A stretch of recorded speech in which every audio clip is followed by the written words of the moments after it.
नमस्कार डॉक्टर साहब, आपसे दोबारा मुलाकात हो रही है। क्या आपके बिना रहा नहीं जाता, इसलिए हम चाहते हैं एक बार और सर से बात करें। सर, हाँ, संडे को मैं सर किसी एक होटल में फैमिली के साथ खाना खाने गया था। ठीक है, तो खाने का ऑर्डर दे दिया था। तो मैंने होटल के जीएम के बारे में पूछा, जीएम से मिला तो उनको पूछा सर कंपोज मशीन लगी हुई है क्या। तो जीएम को पता है कि कंपोज मशीन है क्या, उनको तो पता ही नहीं कंपोज मशीन का। मैंने कहा सर सरकारी आदेश आए हुए होंगे, कंपलसरी ये लगाना। तो जीएम ने कहा हमें लगाने से क्या फ़ायदा, मैं क्यों लगाऊं इसको। तो ये सवाल आपसे पूछना है सर आज। देखिए सुरेश जी, जैसे कि आपने कहा कि आप जीएम साहब से मिले वहाँ पे, जिस भी आप होटल में गए, देखिए पहली चीज़ तो ये है कि आपने जो सरकारी आदेश के लिए पूछा, उन्होंने बताया या क्या समझ में आई मैं नहीं बता सकता, लेकिन एक जो जनरल फिनोमिना है इसके अंदर वो ये है कि जितने भी रेस्टोरेंट्स, होटल्स और जितनी भी संस्थाएं हैं जो 100 किलो से ज़्यादा कचरा जनरेट करते हैं अपने यहाँ पे, उसको सरकार ने बल्क वेस्ट जनरेटर की डेफिनेशन में डाला है। हर बल्क वेस्ट जनरेटर को कंपलसरी है अपने यहाँ पे अपने कचरे का निस्तारण करना। मतलब कि उसको अपने ही जगह पे कंपोस्ट मशीन या बायोगैस मशीन या कुछ भी उसका जितना भी फूड वेस्टेज है वो उसको वहाँ पे ही प्रोसेस करना है और उसका निस्तारण करके कंपोस्ट और बायोगैस बनानी है। ऐसा कंपलसरी नहीं है कि वो दोनों चीज़ें बनाए। वो कंपोस्ट बनाना चाहता है, कंपोस्ट खाद बनाए, या बायोगैस और खाद दोनों बनाए, लेकिन उसको अपने ही स्थान पे, मतलब अपने ही प्रीमाइसेस पे उसको अपने गीले कचरे का निस्तारण करना है। ये कंपलसरी लॉ है। ये सब हमारे 2016 के अंदर बन गया था। जहाँ जहाँ पूरे देश के अंदर जो जो म्यूनसिपैलिटीज़ हैं, जिसको हम लोकल बॉडीज़ कहते हैं, वो जाके अपने अपने प्रतिनिधियों को भेज के इन सबको नोटिस दे रहे हैं और इनको अवगत करा रहे हैं। नोटिस भी नहीं देंगे इसको, हम कहेंगे कि इनको अवगत करा रहे हैं कि आपके यहाँ पे कंपोस्ट मशीन नहीं लगी हुई, मतलब कि आप अपने स्थान पर गीले कचरे का निस्तारण नहीं कर रहे, तो कृपया करके उसका निस्तारण चालू करें। आप चाहे कंपोस्ट मशीन लगाएं, चाहे बायोगैस प्लांट लगाएं या कुछ भी लगाएं, लेकिन अपने गीले कचरे का स्वतः ही निस्तारण करें। म्यूनसिपैलिटी या लोकल बॉडी आपका गीला कचरा ले जाके अपने डंपिंग यार्ड में नहीं डालेगी। तो इसके लिए उनको खुद को अपना निस्तारण करना है। ये कोई गलत नहीं है हमारी ओपिनियन में भी, क्योंकि हम सब व्यापारी होते हुए भी, मतलब व्यापारी होते हुए भी हम लोग सब क्या हैं, क्या एनवायरमेंटल लवर्स, क्या पर्यावरण के हम दुश्मन नहीं हैं, पर्यावरण के दोस्त हैं। तो पर्यावरण को बचाने के लिए जो सरकारी आदेश है वो पर्यावरण को देखते हुए है। सर वो तो आपका सवाल अच्छा लगा, लेकिन वो बोला जाता है कि ये सरकार को खुद को करना चाहिए, खुद हमारे यहाँ से गीला कचरा लेके जाना चाहिए, खुद ही मशीन लगानी चाहिए। ये सर हमारे ऊपर क्यों थोपा जा रहा है? देखिए इसके लिए क्या है, एक स्टडी हुई थी। अब आपको जैसे मैं बताता हूँ और कई बार मैं सबको कहता भी हूँ, या जनरली हर मीटिंग्स में ये जनरली कहता हूँ कि केले का छिलका जब तक टेबल पे है या किचन के ओटे पे है तब तक वो केले का छिलका कहलाता है। जैसे ही वो छिलका डस्टबिन में गया वो कचरा बन जाता है, कूड़ा बन जाता है। आपका गीला कचरा जब पॉलीथिन, प्लास्टिक, गत्ते, पेपर, रद्दी, कार्टून, इन सब के साथ मिलता है तो उनका भी रूपांतर चेंज कर देता है और हकीकत का कचरा बना देता है। हम ना तो उसको सेग्रीगेट कर सकते, ना रिसाइकलिंग आसानी से हो सकती। तो ये सब उसके एक ड्रॉबैक्स हैं। तो इसलिए हम ये चाहते हैं, सरकार ने 2 नियम बनाए, नियम के अंदर ये आधारित कर दिया कि ये गीला कचरा है और ये सूखा कचरा है। इन दोनों कचरों की प्रणाली अलग अलग है, कंपोजिशन अलग अलग है। इनको कैसे ही निस्तारण करना चाहिए, निस्तारण का मतलब केवल यह नहीं है कि हमें उसको खत्म करना है, रूपांतर बदलना भी निस्तारण होता है। उसका वॉल्यूम रिड्यूस करना, मतलब अगर 100 किलो है तो ले जाने में अगर वो कम होता है, 20 किलो रह जाता है या 5 किलो रह जाता है तो बढ़िया है ना, बढ़िया। उससे उपयोगी आपको वस्तु मिल रही है, खाद मिल रही है, तो इससे बढ़िया और क्या चाहिए आपको। तो इसी तरीके से जब आदमी नहीं समझता, अभी देखिए क्या है कि ये सब चीज़ें नहीं है। अभी अगर वो शुरू से देखता आता तो उसको पता होता कि मेरे को मेरे खाने के छिलके या बचा हुआ खाना, क्योंकि होटल में तो भाई परोस नहीं सकते ना आप, गृहणियां तो फिर भी आपको सुबह तड़का मार के दे देंगी, लेकिन होटल वाला देगा तो आप पकड़ के पिटाई और कर दोगे बेचारे की। तो इसलिए क्या है, उसको अपना निस्तारण करना है। वहाँ पे शादी ब्याह हो रही है तो शादियों में बचा हुआ खाना है तो वो किसी को दे थोड़ी सकते हैं हम, खराब हो जाएगा, सड़ जाएगा। अब उसको या तो नालियों में फेंकते हैं तो उससे नालियाँ भी खराब, जगह भी खराब। तो इससे बढ़िया ये है कि उसको कंपोस्ट खाद बना ले तो निस्तारण भी हो जाएगा। दूसरा, म्यूनसिपैलिटी के लिए जो आपने कहा कि साहब ये हमारा काम नहीं है, ये तो सरकार का काम है, तो सरकार आपको जागरूक कर रही है, सरकार ये मना नहीं कर रही उसका काम नहीं है। सरकार आज भी आपकी सड़कों की सफाई कर रही है, सरकार अभी भी आपके गार्डन मेंटेन कर रही है, सरकार अभी भी आपके घरों से कूड़ा कचरा इकट्ठा कर रही है। लेकिन जो बल्क वेस्ट जनरेटर्स हैं 100 किलो से ज़्यादा कचरा उत्पन्न कर रहे हैं गीला, उनको केवल सरकार इतना सा कह रही है कि आप निस्तारण मशीन अपने यहाँ लगाएं ताकि उसको आप अपनी जगह प्रोसेस कर सकें, हमें 100 किलो लेकर नहीं जाना पड़े और कहीं उसको डंप नहीं करना पड़े। सर तीसरा सवाल ये है कि ये मशीन कैसे मानूँ, ये मशीन सही है या गलत है, ये कैसे सीखूँ, कैसे चेक करूँ कि ये कौन बढ़िया मशीन बनाता है, ये बनाता है। ये देखिए, ये सवाल तो मतलब कहना ये है कि ये सवाल ना तो मुश्किल है ना आसान है। क्यों? इस सवाल में दो पहलू छुपे हुए हैं। पहली चीज़ आपने ये पूछा कि साहब मेरी ये मशीन चलती है या नहीं चलती, क्यों मैं खरीद के ला रहा हूँ, या मैंने जिस व्यापारी से भी वो खरीदना चाहता हूँ उसकी मशीन चलती है या नहीं चलती। देखिए, इसके लिए ज्ञान आपका आवश्यक है। जैसे कि हमारे यहाँ पे गाड़ी बनाने वाली कई कंपनियां हैं, गाड़ियां भी आती हैं, लेकिन गाड़ी क्या पहले से इतनी कंफर्टेबल थी जितनी आज है? नहीं थी। पहले केवल 4 पहिए हुआ करते थे, इंजन रखते थे, फिर धीरे धीरे ऑटो स्टार्ट आए, फिर ऑटो विंडोज आए। तो मतलब जैसे जैसे हम रूपांतर बढ़ाते गए, आवश्यकता बढ़ती गई, वैसे वैसे मॉडिफिकेशन हुआ। आज की तारीख में हमें यह नहीं सोचना चाहिए कि वो मशीन काम करेगी या नहीं करेगी, साहब सामने वाला मेरे को सही चीज़ दे रहा है या नहीं दे रहा। सबसे पहले हमें जागरूक होना है। जागरूक किस लिए?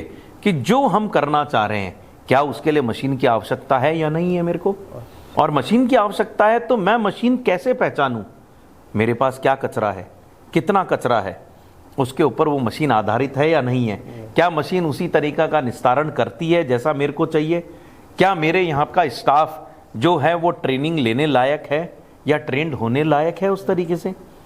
तो इसमें जुड़े हुए एक ही सवाल नहीं है, आपके कई सवाल आ जाते हैं। पहली चीज़, जैसे ही आपने कहा, आपके मुद्दे पे आता हूँ कि साहब मशीन काम करती है या नहीं करती। देखिए, मशीन का काम क्या है या हमारा इसमें उद्देश्य क्या है। हमारा उद्देश्य ये है कि जो मेरे यहाँ से गीला कचरा निकल रहा है उस कचरे को मेरे को कंपोस्ट में कन्वर्ट करना है। ठीक है। अब इसके अंदर पहला उद्देश्य मैं ये कहता हूँ कि आप कंपोस्ट एक बार के लिए भूल जाएं। मेरा पहला उद्देश्य ये है कि मेरे यहाँ से जो गीला कचरा निकला है उसका वॉल्यूम रिड्यूस हो जाए। वॉल्यूम रिड्यूस का मतलब क्या हुआ? मेरे यहाँ से जो 100 किलो कचरा निकल रहा है वो प्रोसेस होके किसी भी मशीन के द्वारा 20 किलो, 15 किलो या 10 किलो में तब्दील हो जाना चाहिए। ठीक है। जिसके लिए मैं उसको कहूँगा कि ये खाद में बन गया कंपोस्ट। अब मैं उसको गार्डन में डाल सकता हूँ, अपने आसपास के गार्डन में डाल सकता हूँ, या मेरे यहाँ पे खुद काम में ले सकता हूँ। तो आपने क्या किया, 100 किलो कचरा था उसको एक अच्छी सी चीज़ खाद में बदला और वो भी 20 या 15 किलो बन गई। अब ये मशीन कौन सी लेंगे हम, क्या लेंगे, कितनी हमें ज़रूरत है, क्या हमारे यहाँ पे रेगुलर 100 किलो कचरा निकलता है या 120 हो जाता है, 150 हो जाता है, या 60 हो जाता है, या 70 हो जाता है, ये सब हमें देखना है। इसके लिए हम चार्ट बनाएं, अपनी कैलकुलेशन करें और उस हिसाब से मशीन को चूज़ करें कि उसी तरीके से मशीन ली जाए कि जो हमारे पैरामीटर्स पे खरी उतरे। उसके अलावा हम मशीन्स ना लें। पहले सबसे पहले हम अपनी जिज्ञासा को पूरा करें, फिर उसके बाद में उससे रिलेटेड मशीन वालों को बुलाएं और उनसे सीखें कि उनकी मशीन क्या करती है। इस चीज़ के अंदर हम 6 चीज़ें, मतलब मेरी कहानी ये कहती है या मेरा एक्सपीरियंस ये कहता है कि हम हमेशा उनसे 6 चीज़ें ज़रूर पूछें। पहली चीज़, मेरी मशीन जो भी मैं लेना चाहता हूँ या आपकी मशीन कहें, आपकी मशीन कम से कम कितने कचरे पे चलती है और ज़्यादा से ज़्यादा कितना कचरा ले सकती है। दूसरी, इसमें खाद बनने में कितना समय लगता है? 24 घंटे लगते हैं, 3 दिन लगते हैं, 4 दिन लगते हैं, 10 दिन लगते हैं। तीसरा सवाल कि ये बिजली कितनी काम में लेती है? 1 यूनिट लेगी खाद बनाने में, 2 यूनिट लेगी, 5 यूनिट लेगी? ये 3 मुख्य सवाल है। चौथा, उस मशीन की आयु क्या है? भाई 5 साल चलेगी, 10 साल चलेगी या कितने साल चलेगी? पांचवा कि आप उसको सिखाने के लिए किसी को भेजोगे मेरे यहाँ, मेरा स्टाफ चेंज होगा तो क्या वो दोबारा सिखाने आएगा आपके यहाँ से? ऑपरेटर, तो ऑपरेटर मेरे तो बदलते रहेंगे क्योंकि आज एक स्टाफ आएगा, कल जाएगा या परसों जाएगा, लेकिन आपके द्वारा प्रशिक्षण रेगुलर दिया जाएगा या नहीं दिया जाएगा? आपकी मशीन के, छठा सवाल, आपकी मशीन के पार्ट्स अवेलेबल हैं या नहीं हैं? क्या आप मेरे को सर्विसेज रेगुलर प्रोवाइड करेंगे? क्या आपका कोई प्रतिनिधि मेरे यहाँ मशीन को रेगुलर देखने आएगा? ये सारे सवाल बड़े जरूरी हैं। क्यों? क्योंकि आपने ही कहा कि मैं कौन सी लूंगा, कैसी लूंगा। अगर आपके सवाल सारे फुलफिल हो जाते हैं तो मेरे हिसाब से आपकी शंकाएं पूरी खत्म हो जाती है। अब सर एक सवाल और था, अब ये मशीन लेता हूँ तो इसमें फिर एक स्टाफ की भी ज़रूरत पड़ेगी, उस स्टाफ को उसमें रखना पड़ेगा। अब ये बताओ कि वो स्टाफ कितने घंटे चला सकता है या कब चला सकता है? थोड़ा टाइमिंग का ये बताओ सर।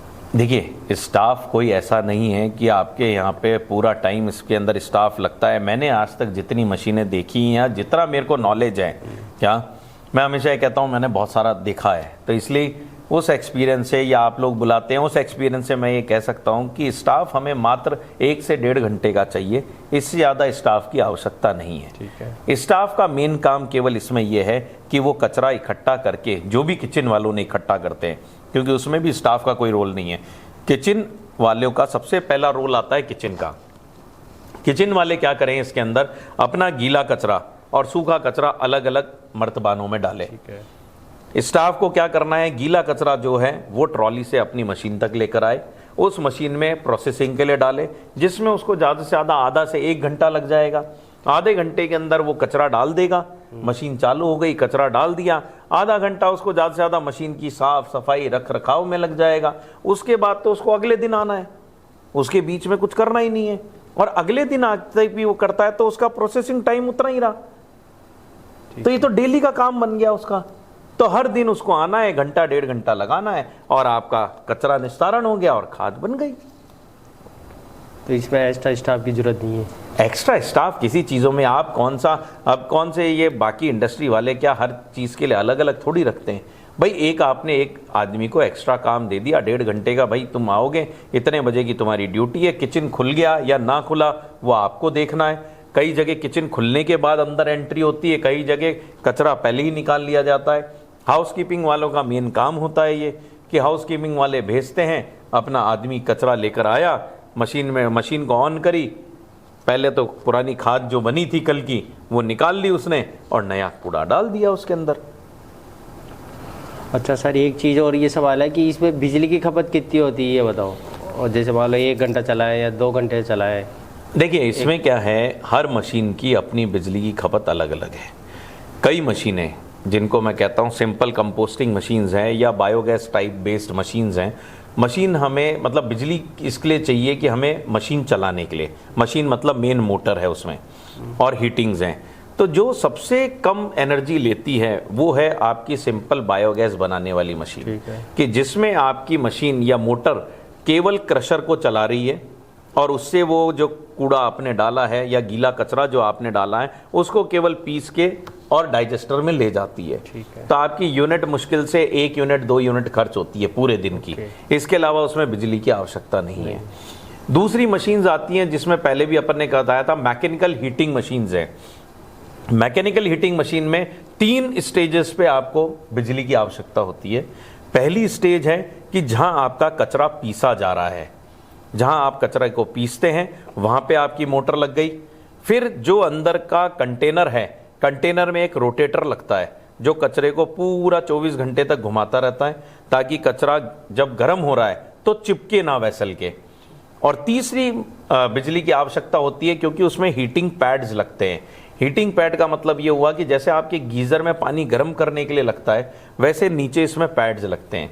कई सिरेमिक लगाते हैं, कई इसमें वेसल पैड्स लगाते हैं, कई स्टेनलेस स्टील लगाते हैं। तो इनका भी 3-4 तरीके का रूपांतर होता है, तो उतनी बिजली की आवश्यकता उसको लगती है। तो इन बड़ी यूनिट्स के अंदर जो ये वाली हीटिंग मशीन्स वाली हैं, इनको कम से कम आप ये मान के चलिए 8 से 15 यूनिट पर डे की खर्च होती है इनमें खाद बनाने के लिए। फिर बाकी अपनी आती है कि जिसके अंदर मतलब जिसमें मेन आप केवल पीस रहे हैं कचरे को, या कचरे को केवल जो गीला कचरा आ रहा है उसको केवल पीस के और रख रहे हैं, तो उसमें बिजली सबसे कम लगती है, 1 से 2 यूनिट पर डे। और सबसे ज़्यादा बिजली लगती है मैकेनिकल हीटिंग सिस्टम पे। और सर इसका रख रखाव भी बताइए सर। देखिए रख रखाव में ये आपका सवाल थोड़ा सा मतलब अधूरा ही कहूँगा मैं, क्योंकि रख रखाव साफ सफाई की ऐसी आवश्यकता नहीं होती। लेकिन लोगों का एक बहुत बड़ा सवाल आता है, कई बार मैंने सुना है, कईयों से भी सुना है कि साहब बदबू कितनी आती है। भाई मशीन बदबू क्यों देगी? अब आपका सवाल इससे जुड़ जाता है, अगर आप रख रखाव कर रहे हो, भाई कचरा डाल रहे हो, आप कहीं पे भी कचरा डालोगे, वो मशीन अपने आप चल रही है, निस्तारण कर रही है उसका। अब आप उसकी धुलाई नहीं करोगे, कचरा जगह जगह फैला हुआ है, नीचे ड्रम खाली करा, कचरा रह गया, क्या साइड में छिलके रह गए, कहीं क्या रह गया, तो वो तो स्मेल करेगा ही करेगा। आप रख रखाव आपने क्यों करा? मैंने आधा घंटा दिया ना पहले भी कि भाई आधा घंटा आदमी रख रखाव में लेगा काम में, लेकिन आप कचरा उसमें डालिए, उसको मशीन को धोएं, आसपास का एरिया साफ रखें, तो आपको बदबू नहीं आएगी और मशीन अपनी लाइफ ज़्यादा रहती है। अपन कोई सी भी मशीन लें, उसका रख रखाव अपन पूरी तरीके से करते हैं, उसको धोना, बार बार इंजन को चेक करना, उसके पार्ट्स को ऑयलिंग ग्रीसिंग करना, बड़ा आसान है। तो सर इसमें जंग ये थोड़ी लगती है सर? इसके अंदर देखिए वैसे मशीन्स क्या है, 2 तरह की होती हैं। एक तो कई स्टेनलेस स्टील बॉडी में है, कई एमएस बॉडी में होती हैं। एमएस बॉडी की जो मशीन्स हैं उसमें कई जगह जंग लगने का खतरा होता है, लेकिन आजकल क्या है, इनको हम या तो मूवेबल टायर्स लगा देते हैं तो फर्श के ऊपर रहती है, नीचे पानी जितना भी निकलता है वो सारा खत्म हो जाता है। दूसरा क्या है, आजकल मशीन्स में इनसाइड फाइबर कोटिंग करते हैं, एफआरपी की। क्यों करी जाती है कोटिंग? क्योंकि क्या होता है, फूड वेस्टेज के अंदर जो आपका है उसमें सल्फ्यूरिक एसिड रहता है कुछ मात्रा का, मतलब अगर सड़ेगा तो सल्फ्यूरिक एसिड कन्वर्ट होता है। सल्फ्यूरिक एसिड लोहे के लिए बहुत घातक होता है, मतलब उसको धीरे धीरे करके नुकसान पहुंचा देता है और लोहा गल जाता है। तो इसलिए इन सब चीज़ों को ध्यान में रखते हुए आजकल कई कंपनीज ने अंदर कुछ पार्ट्स पे एफआरपी कोटिंग करना चालू कर रखा है। एफआरपी कोटिंग से उसके ऊपर जंग नहीं लगती, पहली चीज़। दूसरी, H2S का रिएक्शन नहीं होता वहां पे, या कोई भी एसिडिफिकेशन नहीं होता। सर बहुत बहुत धन्यवाद सर, जल्दी आपसे मुलाकात करेंगे। धन्यवाद। नमस्कार डॉक्टर, धन्यवाद।